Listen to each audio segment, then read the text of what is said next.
Se sentite qualcuno dire «me spacchi la palada», non pensate che sia un gradasso che vuole rompere su tutto. No, embressà, spaccare la palada vuol dire essere puntualissimi. El Meriloi spacca la palada vuol dire che è un orologio precisissimo, perfetto, proprio come l'orologio della pallata. Beh, quando l'hanno costruito attorno al 1250 l'orologio non c'era ancora. È arrivato nel 1461, prima hanno messo un orologio a raggiera e poi un orologio moderno come quello di adesso. Anche se adesso è il Vapieu.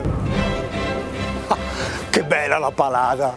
È una costruzione molto singolare, alta 31 metri, larga 10,60 x 10,60. La base è fatta con conci di marmo di Botticino. Oh!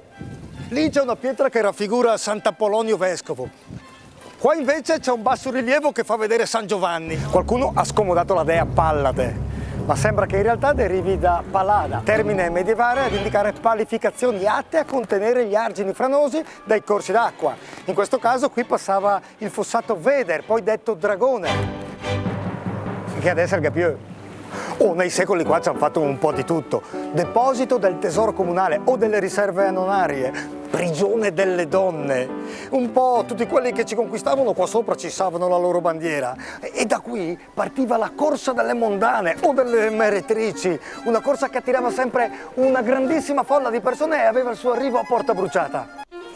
Divenne subito uno dei simboli della città e alcuni detti popolari ne confermano l'importanza. L'è nascit sotto la palada, come per dire che uno era bresciano da almeno 7 generazioni, oppure Brescia è un quartier della palada, un paradosso come per dire che la palada era al centro e la città gli era poi nata attorno.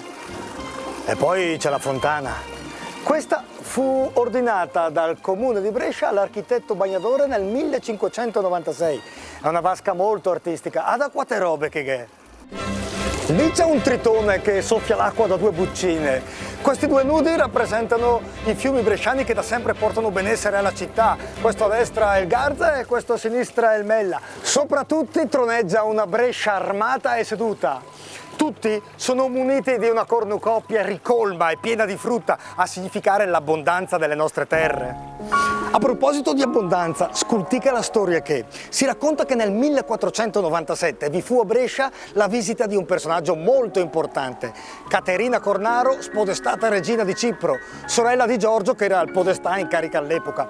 Quando arrivò con tutta la sua coda di nobili e personaggi, vi fu una festa esagerata in città, feste, danze, balli per 3 mesi, un rebelot.